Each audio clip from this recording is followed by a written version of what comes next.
ये लोग परम पूज्य शिरोमणि आचार्य श्री विश्वसागर जी महाराज की जय, आचार्य संघ की जय। मैं अपनी बात को ज़्यादा नहीं रखूँगा, समय रखूँगा। हमें पता है कि इन विद्वानों का हमारे लिए 2 मिनट का रहता है, बाकी अपने लिए 10 मिनट का रहता है। हम 2 मिनट में कहेंगे। आज समाज के 3 स्तंभ हैं, 3 स्तंभ। पहला स्तंभ आचार भगवंत है, दूसरा स्तंभ विद्वान है और तीसरा स्तंभ श्रेष्ठी है। अगर ये तीनों सुधर जाएं तो ये समाज को आज संवर्धन की जरूरत नहीं है, क्योंकि समाज को बिगाड़ा किसने है? बिगाड़ा किसने है? ये तीनों सुधर जाए, कहीं हमें स्वेच्छा की आवश्यकता नहीं है। क्योंकि आज देखते हैं समाज के अंदर हम इनके शिष्य हैं तो ये कहते वहाँ मत जाना, और उनके शिष्य वो कहते वहाँ नहीं जाना। तो बताओ हम कहाँ जाएं? हम क्या करें? ये पंडित जो होते हैं, ये प्रतिष्ठाचार सबसे विद्वान होते हैं, ये कहते हैं हम इनके शिष्य इनके पास जाएंगे। शास्त्री भाषा विद्युत प्रसाद में नहीं मिले होगी, विद्युत प्रसाद शास्त्री भाषा में नहीं। अब कैसे ये बात साबित हो कि हम समाज का संरक्षण संवर्धन कर सकते हैं? अरे बातें बहुत कर लेते हैं। अभी राजकुमार जी ने एक बात कही कि उनके गुरु ने कहा था कि हमें अपने नगर की शाम की गद्दी बंद करना चाहिए, नहीं करना चाहिए। ऐसे कौन सा विद्वान है? अगर विद्वान समाज का संवर्धन करना चाहते हैं तो समाज में शाम को अपने मंदिर में शास्त्र गद्दी लगाना चाहते हैं। कितने विद्वान? अरे श्रीराम जी लगाते जब होते तब, और नहीं होते तो कोई व्यवस्था नहीं। देख क्या बड़ौद में हम रुक के 4-5 महीने रुक के आए हैं। जब जो होते हैं तो चल गई, और नहीं है तो खाली किसी को व्यवस्था दे थे। हम दुकान खोलते हैं, जब दुकान पर नहीं होते तो बच्चे को जिम्मेदारी, लेकिन ऐसी व्यवस्था जिम्मेदारी सौंप कर जाते हैं क्या? नहीं जाते हैं। अब समाज के संवर्धन की बात करेंगे हम, तीर्थों के संबंध में। आज तीर्थ पर कोई ब्रह्मचारी जाए तो देखते कहती है कमरा नहीं है। अब बताओ कहाँ संवर्धन करेगा? और फिर पैसा कहाँ से आएंगे ब्रह्मचारी के पास है? इस पे अरे भोजन की व्यवस्था तो कहीं भाड़ में यार, पहले रहने की व्यवस्था तो मिल जाए। हम तो व्यवहार कर रहे हैं आचार्य श्री के साथ पीड़ा भैया। अभी बहन जी कह रही चौका की व्यवस्था, अब क्या देखे आके मूछ के रह जाते हैं। ब्रह्मचारी सबसे बड़ा कौन है? मारा हुआ, घर से निकला हुआ, इसके पास कुछ नहीं है और उसका त्याग है। और चौके में जो साधु के उसमें जो बच गया मिला जुला रख दिया, खाना खाओ नहीं खाना नहीं खाओ। अब कैसे रक्षा होगी धर्म की बताओ? जब बीज ही नहीं होगा तो ये वृक्ष कहाँ से आएंगे बताओ? कहाँ से आएंगे ये बीज?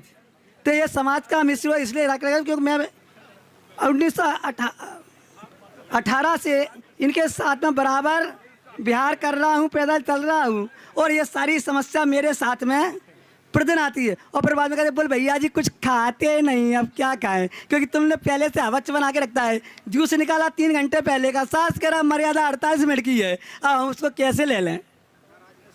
रोटियां सुबह से बनी रखी हैं, 12 बजे मिल रही है, 2 बजे मिल रही, अब उसको हम कैसे ले लें बताओ? पापड़ कल का बना हुआ है प्लस 16 का है, कैसे ले लें? है तो इसलिए हम ज़्यादा बात नहीं कहेंगे। अगर ये 3 स्तंभ सुधर जाएं, श्रेष्ठी जन ये देख लें, आचार्य भगवंत समझ स्वामी ने कहा है श्रद्धानाम परमार्थानाम आपताकम तपोव्रताम त्रिमूला पूर्णमष्टांगम सम्यक दर्शनम। हम जिन मूर्ताओं को समाप्त कर दें, क्योंकि हमारे साथ में ये तीनों मूर्ता चल रही हैं। हम इतना मूर्ख बनाते हैं समाज को कि उनको मूर्खताओं में पटक देते हैं। आज का विद्वान यदि समाज को मूर्ख बनाना बंद कर दे और समाज की बात को यथार्थ कहना सही कर दे, हमारे बालक आज मंदिर में आने लगेंगे। क्योंकि हमारे मंदिर में बालक क्यों नहीं आते? मंदिर में पहले ही बालक आया, अब बेचारा तेरी मोड़ बड़ी उसको घेर खा के लाए, तुमने ऐसा क्यों कर दिया? तुमको ऐसा अवसर नहीं दे, हमारा टाइम इतना है, इतने बजे अभिषेक होगा। अरे भैया कहाँ से बच्चे हमारे मंदिर आएंगे? तुम लोगों ने पहले ही इतने प्रतिबंध लगा रखे हैं, बच्चे मंदिर नहीं आएंगे तो तुम्हारा धर्म भी नहीं बचेगा। हम तो जो कहते हैं, हम एक जगह के विधान कराने, वहाँ बोले पंडित साहब कि यहाँ बच्चे नहीं हो कि पिला बिताओ। हाँ बच्चे क्या करते? बोले बच्चे दारू में धुत रहते। मैंने कि दारू पिला के लाओ, दारू पिला के लाओ बच्चे को। 2-3 बच्चे आए, मैंने कहा बेटा दारू पीते हो, 1 बोतल मेरे लिए भी लाओ, हम भी आज तुम्हारे साथ बैठ के पियेंगे, लेकिन अभिषेक करेंगे। बच्चे कहते हैं ऐसे मैं अभिषेक नहीं कर सकती। बोले हमने कहा बोले हम कल सुबह आएंगे दारू पीने आपसे। 2 बच्चे आए, दारूबाज थे, उन्होंने अभिषेक किया। तीसरे दिन उनके 2-4 साथी और उन्होंने, हम कैसा लगा बेटा? बोले अच्छा लगा। हमने कहा बेटा डेली अभिषेक करना, आज वहाँ मंदिर में इतनी भीड़ है, कम से कम 50 बच्चे अभिषेक करते हैं, और हम क्या करते हैं? अरे उनकी दारू को मत देखो, आचार्य श्री का खेतों बो दिया, अंजन बजान बन गया निरंजन, सप्त व्यसनी का बस। और इधर हम देख के क्या करते? पाप से क्या को हम पोस्टर पे लिख देते, पाप से घृणा करो, पापी से नहीं। और लेकिन हम घृणा किससे करते हैं? पापी से करते हैं, पाप से घृणा नहीं करते, क्योंकि हम स्वयं पाप करते हैं। इसलिए क्योंकि हमें समय क्यों नहीं देते? हमें पता है, क्योंकि हम समाज की ज्वलन समस्याओं पर बोलते हैं, इसलिए ये समय नहीं दे सकते। वो तो बड़ा मुश्किल से समय मिला है। मैं विद्युत परिषद का भी सदस्य हूँ और शासी परिषद का भी सदस्य हूँ, लेकिन कभी भी कोई भी परिषद कभी आमंत्रित नहीं करती मुझे। क्यों नहीं करती? ये एक भी नहीं करती। क्यों नहीं करती? क्योंकि बड़े गांव की गोष्ठी में मैं बोला था इधर, तो इन्होंने कहा इनको बुलाना है नहीं। अपनी अभी विनोद जी बोले थे, तुम डांटोगे कि बोलोगे?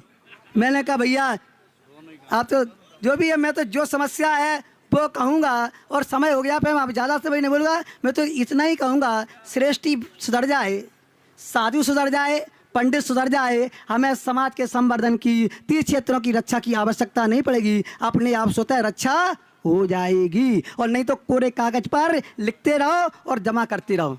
कुछ को जय हिंद। बहुत सभी लोगों को अगर मैंने कुछ गलत बोला हो तो इसके लिए क्षमा प्रार्थी हूँ। मैं आचार्य श्री के चरणों में कोटि कोटि नमस्कार करता हूँ।